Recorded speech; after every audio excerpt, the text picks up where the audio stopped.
Underneath this cover is the new Mercedes Amg Gt. I haven't seen it before, and I want you to get my reaction when I finally uncover it. So it's based on the SL, so I'm thinking it's going to look pretty much the same, but with a hard roof. Let's find out if that's true. So here we go. Almost fell over the cover. Wow. They've done a lot more with it than I thought. It's noticeably different. And I'll tell you what, one of the criticisms I have about the SL is the rear end. I'm not going to be bitching about the rear end on this. Coupes are always better than convertibles. And this is proof. So far, so good. I'm liking it, but we need to find out a little bit more about it. Let's have a chat with someone from AMG. Buy, sell, Car wow.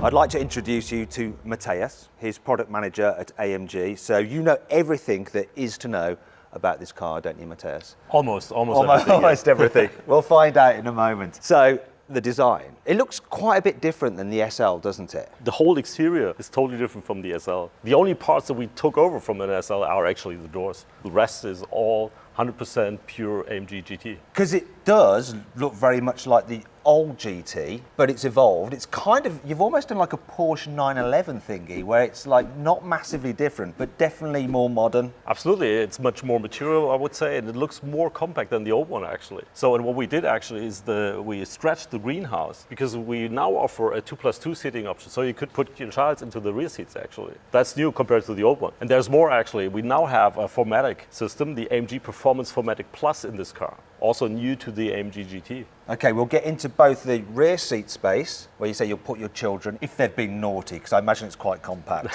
and we'll get into the four-wheel drive system. But let's continue a bit with the design. Here at the tailgate, is this a lift-up tailgate like on the old car? This is actually an electric tailgate, and it works also by, we call it hands-free access. Do you want to do it? Yeah, I can do it, but I need the key actually first. We will pause for a split second. And now Matthias has the key. Let's try it. Go on then. Do you know what? Whenever I try to do that on a car, it never works. I end up just like giving it all that. Right from the get-go, not only is this more beautiful than the SL, it's a way more practical car too, isn't it? Look at that. Absolutely. It's already much more than the predecessor. It's 75 liters more. But watch out if I press this button here. Oh, look at that! Do you know what you can fit in there? Actually, you might not be able to, because these are some wide tyres. I was going to suggest that you could carry some spare tyres in there. Will they fit? I never tried it, but maybe your bicycle, or you're not so sporty? Yeah, no, look at me. Of course I'm sporty. That's really practical. But let's get onto this wing. So, is this standard, this carbon fibre wing, or is it not? It's, of course, it's an option. Of course. This is the aerodynamic package. This is not only the fixed rear wing, we also have more parts in the car. You see the wing down here under the diffuser. Okay, so this extra element here, this is part of an aerodynamic package. Is this carbon fibre an optional extra, I imagine? Of course, optional. Yeah, of course. Yeah. How can we extract more money from our customers? So we have to. I mean, we're a company. We're not doing it just for fun. Not only. No. This wing and that diffuser, do you actually get some proper downforce? Sure, you get more than the base car. But in the base car, we've got active aerodynamics, which means the rear wing is retractable in 5 different positions. So this makes a good balance between performance and efficiency. Right, but if you select this, obviously you lose that active aero. You lose it in the rear, actually, but we've got more active aero in the front, which you actually can't see. You have to lay down on the ground. Well, we can do that in a moment. So I need to press you on this. Do you have a figure for the downforce from these upgrades? Not yet, no. Not yet? It's going to be small. It's going to be like reducing lift rather than active downforce. No, it's not only optics. No. It really works. Okay. Trust me. All right then, I'll trust you. I really like the light design. That's really nice, isn't it? Yeah, this is our signature design for the AMG GT. You don't only see it in the rear, you also see it in the front with the daytime running lights. Same design principle, yeah. And one last thing to check while I'm here, the exhaust pipes. Where's your stick? Yeah, I haven't got a stick. They made sure there was no sticks available. But I can see in here that, it's the usual AMG thing where you have like big exhaust surrounds, but at least somewhere within there are 2 exhaust pipes. They're just not quite as big as they appear at first. Let's move down the side. Like you say, all these panels are completely different to the SL, apart from the door. Exactly, yeah. Yeah, it's much wider. As you can see, the shoulders are very wide, the front fenders are wider. Not only gives you more performance, but also very, very sporty design or sporty exterior appearance. Yeah. So the car is actually wider in terms of the body, but Yep. is the track as well, the width Yeah, between the the wheels? track is wider than the SL. We've got in the front, we've got 295 millimeters tires. That's pretty large, and Yeah. at the back even. 305. So yeah, it just looks more muscular, doesn't it? It's really Absolutely, nice. yeah. We've got a glass roof there. We'll come That's to that. optional, of course. That's of course. Yeah. Can you get a carbon fiber roof? Not yet, no. When you say yet, is that like it may come, but You never know. We have a lot of ideas. So for Black Series maybe, or that kind of thing? Yeah. we will see. Not going to lie, Matthias, one thing I wish they had changed, which is one of the few things they didn't, is the door handles. I'm just not a big fan of these door handles. They're just... sometimes they're a bit of a faff to operate, and just the feel of them, they feel all right on like an S-Class, but on a sporty car like this, I don't know, I'm just not feeling it. Anyway, carbon fibre here on the door caps. Exactly. That's optional. That's the one package, yeah. I'm noticing here, we've got carbon ceramic brakes. Are those standard? What do you think? Of course they're not. Yeah, absolutely, they're not. Even on the 63, they're not standard. No, you've got the steel compound brakes, which are 390 millimeters in diameter. Yeah, okay. And if you want to go on a racetrack maybe, then I would recommend the ceramic brakes. Then you can choose this one. And this is actually 420 millimeters in the front. And how many pistons? Is that six pistons? Six piston, Six yeah. piston. I think Audi, they cram like 10 pistons into there. It's not all about the pistons Okay. on a caliper. It's more on the pistons on the engine. Right, okay. Yeah. And alloy wheel size, let's see what these are. 21 inch, yeah. And that's standard, yes? 20 is standard, sorry. 21 is optional. Right, round at the front, we've got your new badge there. Look. That's actually standard. And this is carbon fibre option again at the front. And you were telling me about the active aero here Yeah. at the front. So what explain it to me, go on. Lay down. Like, just You like have to this. look under the It's car, like, do you know actually. what, I got up at 3:30 this morning, so I might just have a little nap. Come on. So underneath or behind the front splitter, Yeah. we've got an element, an aero profile, which is made out of carbon fiber. And at a certain speed, depending also on the driving program, this comes down. And what it does actually, it accelerates the air underneath the car. What happens if you hit a speed hump? You don't hit it. I mean, Okay. then you're a bad driver. Right, okay. So in the end, it accelerates the air, which means this causes the so-called Venturi effect, which is actually like an aeroplane wing, vice versa. Okay, so is this it here, where I'm like, Yeah, that exactly. Is squidgy that where bit you there? see the rubber lip? Yeah. You feel it? Yeah. That's behind it, and there it comes down. Ah, okay. Presses down the rubber, and then it accelerates the air, and this means it sucks the car literally down to the ground. Right, do you know what? That reminds me of the front element on a Porsche 911 Turbo S, the way that bit comes down as well. And when it's not in use, obviously, when you're just driving around town, you've got extra ground clearance for going over those speed humps. But we've got actually also a lift system in the car, but not only by pressing a button. Yeah. It works by GPS coordinates. So you can save it, and it always lifts at the same place. Right, that'd be handy for where I live, because I've got a steep drive, and I'm always, There you go. you have to go in at an angle, and if a car's really low, it does bottom out. So it just knows you're approaching, and it lifts. Exactly. Yes, classic AMG GT, nice big long bonnet. With the power domes, yeah. That design is like carried over, isn't it, from the previous generation car? Yeah, sure. But obviously it's all new, And very all nice. aluminum. So the whole The body whole panel, exterior except the front and rear bumper, but the rest is all it's aluminum. all aluminium. So that's obviously to help keep the weight down. What is the weight of this car then, Matthias? We don't have the final figures yet. We will get them later with an official press announcement. Okay, right, so what we're saying, it's going to be It's heavier 1700. than the predecessor, of course, because we've got much more in the car. The car is much longer. Mm. It's 18 centimeters longer. It's a little bit higher, 6 centimeters from the ground. So it's pretty much the same width. In the front, we're a little bit wider than the old one. So it's more body, more chassis, so more material. But we also, as I said, the all-wheel drive system. This is, gains, of course, a lot of weight. Okay, so the old car was what, 1600 kilos? 1700 something. So this one's going to be like 18, 1900. 1900, yeah. More. Okay, so it's quite a heavy car then. What is the SL? Because you've obviously announced that. Well, this is over 1900. I don't have the exact Is figure this yet. similar to the SL or a bit lighter? That's pretty much the same, yeah. Okay. Exactly, because the car is wider, so it's more weight in the chassis and the wheels and all the stuff than the SL. But you lose the heavy roof with all heavy the roof. engines and stuff. Right, let's have a look inside it. So Matthias, here on the inside, it's very familiar to the SL. There's fewer changes in here, right? Apart from the obvious. Roof and the rear seats. Yeah. How about the windscreen? Is that slightly different angle or is it exactly the same as the SL? It's slightly different, yeah. But the same starting point as the SL, but slightly different, yeah. Is it a bit more upright? No, It's more other way around. yeah. Okay. Shows how much I know. It's embarrassing. Maybe we'll cut that out. The editors not cut it out, have they? No. But other than that, like the architecture, the design, it's the same, and the instrument design is the same. I'm not really a fan of this, you know. No, why not? I don't know. I know it's not supposed to get reflections, but it sort of does a little bit. Yeah, it's a little bit the twist to the old analog world, actually. Yeah. So we try to combine the new modern digital world with the analog world. This is why we also have still a few buttons down there. Yeah, you do have some buttons, though climate control is through the touchscreen. However, they are quite easy to access, aren't they? It's Yeah. just not quite as nice as just turning a knob. Yeah, you can turn them, for instance, the driving program. Yeah, here, there the you go. AMG There's buttons. the knobs that matter. Yeah, sure. Yeah, so this is always handy to just go through the different driver settings, and or of course, you just press it and then you're in your individual mode. Quite individual is always good. What else is to know about this? The roof. Normally on a Mercedes, I'm opening and closing the roof. You know, everything in Mercedes cars are automated. You know, the steering, look, I use a button to move that. And normally you just swipe and the roof will open and close. But here, It's a sports car. it's a spot. Don't tell me you've done this for lightness, because we've already established this car's going to weigh over 1.9 tons. But do you know what? Why would you need to wait for the motors to close it when you can just do it that quickly? Exactly. It's weight in the worst point you can have it, you know? Yeah, up high. Exactly right. Good point. This roof, though, does it do any of the clever stuff that Mercedes sunroofs have in the past? Like, can you press a button and it goes opaque, or No. no? Because you've got the You've blind. got the roller. Yeah.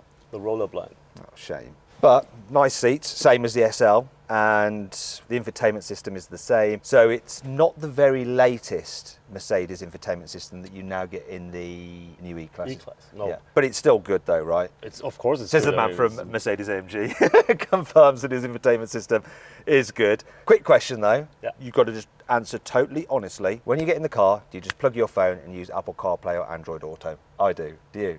No. Really? No. I'm the old guy, you know. Really? So you actually use the... Really? Really, I do, yeah. Do you? Okay, right. We've put a pin comment. If you've got a newish car and you've got Apple CarPlay or Android Auto, do you always just plug your phone in and run that rather than the car manufacturer's system? I sure as heck do. Anyhow, let's talk about these back seats, because the car is slightly longer between the front wheels and the rear wheels than the old GT. How much bigger is that gap now? It's actually 7 centimeters longer, the wheelbase. So that's like what? That's 7 that's- centimetres. yeah. And you think that's enough to create some space in the back seat? I mean, you can try. Let me get in my driving position. Right, there we go. I'll be happy like that. Let's see if I can get in. So I can just about climb in. Can we move this seat back so we can see what it's like? And I'll move this one out of the way. So, okay, right. Right, I could get a lift back from the pub or, you know, the shops in the back of here. Matthias, how tall are you? 190. More than 90. So you get in here, right? Now, can you get yourself a bit more comfortable? I'm comfortable. Are you sure? Come on, mate. You're Come not. on, Look at that's those- how look at his right? knees. Look That's at his sporty knees. driving. That is sporty driving. Your knees touching the steering wheel, mate. No. I adjust the steering wheel, you see? Okay, so Matthias could drive me home. Easy. Headroom isn't great, but it is just about doable. And I think there's a bit more space for my legs than there would be in a Porsche 911, but I'd really have to back them to be sure. But do you know what we're going to do now, Matthias? No. We're going to switch positions. Oh. So Matthias is well over 6 foot. So I'm not really loving this driving position, but I could drive. How you doing now? Oh, good. Tell me when it hurts. No. Tell me when No, it hurts. But it is, you know, You can do it. I mean, for you short can just distance. about do it. And I'll tell you what, it's better than not having the option. Believe me, that's one of the things about the Porsche 911 that has made it such a hit for so long is the rear seats. And now we've got them in an AMG GT. Exactly. And we've got the load through function. Show us the load through function if No, you can not move. now. Can't you just pull that seat down? Can you not move? No, I can not only see it. Let's go outside and check out the load through function. Now then, I'm going to check out whether I can hands-free open the tailgate. Told you, I can never make them work. Oi! Wait there, if you do this. What the? Have you got magic toes? Exactly. That's the reason why. No way! Oh. I want to. You're too stupid for that. Come on, That's not a car for you, I see. let's have another go. Seriously? Like, Are you good at soccer? no, I was rubbish at it. Yeah. Now you know the reason why.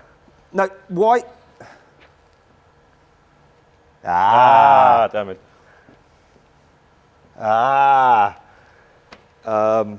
Should we do You this? destroyed it, actually. I've destroyed it. It's broken. It is broken. It's not.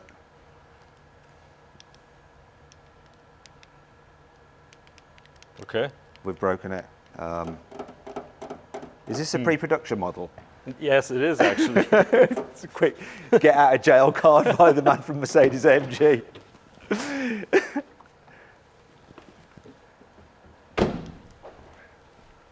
Okay. No, try it again. Yes. So what was the reason for that? The ignition was on, actually. Okay. That's the reason. All right. So it confused it a little bit. Right. So load through. First of all, though, look at how practical is this? You've got a load cover. And the load through, I saw you do this earlier. See, Yeah, I there you knew Mercedes, it's automated. And this is one of the tests I like to do in my videos, that you need to be able to put the load cover underneath the false floor. Otherwise, the rules are I have to yeet this. Right, you could just put it in the trunk here in the rear. No, it has to go under here.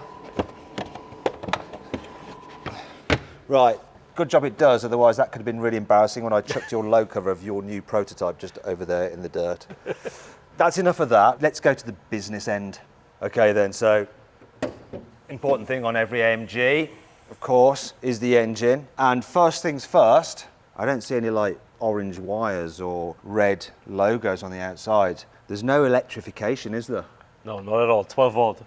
12 volt, good old-fashioned 12 volts, and good old-fashioned 4-litre twin-turbo V8. There's two versions of this car. What are they, and what are the power outputs in PS? Yeah, we've got a GT63 with 585 horsepower. This car, Yes, this one with 800 newton meters of torque. And then we've got the GT55, and this has 476 horsepower.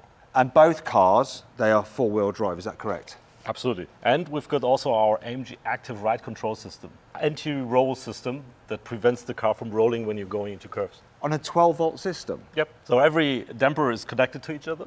We've got two valves, one for bound and rebound. So and these are connected crosswise, the dampers. And there's always a pressure in the system, depending on the driving program that you choose. Due to the connection, you've got still the pressure and it doesn't lean so much into the curve like it would normally do. So have you got rid of anti-roll bars then? Yes, you don't need them, the stabilization anymore, yeah. So It's done by the single damper. And what is the benefit of that system over a traditional setup with an anti-roll bar? It reacts much faster and actively in the end. You don't lean so much into the curve, you're faster. And it also gives you more comfort. Because when you're going straight, you don't have an anti-roll bar, like keeping the wheels tied together. Exactly. Okay, now let's move back to the engine and the four-wheel drive system. So tell me a bit about that. What's special about the four-wheel drive system on this car? It's actually a fully variable system, so you can put the torque like you need it or you want it to have, depending also on the driving program. Usually, if you're going on a highway 100, 120 kilometers an hour, it's 100% in the rear. And as soon as you need the torque in the front wheels, if you've got slip in the rear or you're going in a curve and accelerating out of it, you need also the torque on the front. So it pushes the torque to the front. So up to like 50-50, and for certain moments, maybe if you've got slip in the rear, if you're on ice or whatever in the rear, it puts 100% to the front. Really? For a short time. Okay, what kind of differential do you have on the rear axle? Electronically limited slip differential. And what can that do with the torque? It also controls the torque between the rear wheels. So you can put the torque always to the outer wheel, the curved outer wheel, so that you always torque on one wheel and don't lose the drive or the power of the car. How will that improve, like, not only the cornering, but the ability to slide the car?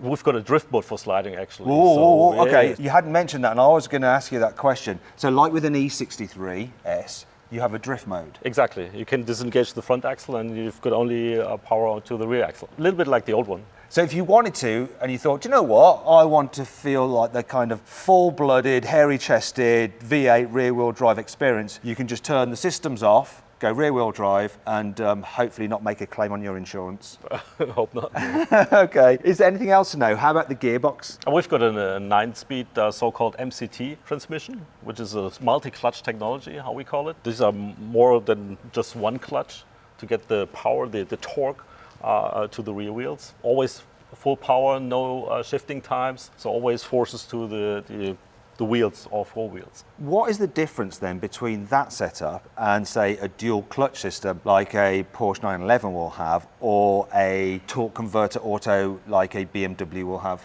It still gives you more comfort actually, because it's like the torque converter transmission from Mercedes. You still keep the whole transmission, but you only change the torque converter to this multi-clutch technology, so you're faster in shifting, but you still have the comfort of the rest of the gearbox. So it's fast shifting, launch control, but it's just a little bit more comfortable. Let's move on to the suspension. What's different about it compared to the SL? Is it the same or is it different? The base system is the same, but a lot of parts like the springs have a different ratio or a spring rate. We also have a rear axle steering, which you know from Black Series or the GTR, the predecessor. It gives you more agility below 100 kilometers an hour because the rear wheels, they're steering into the opposite direction of the front wheels. And above 100 kilometers an hour, it goes the same direction. This gives you stability on the highway.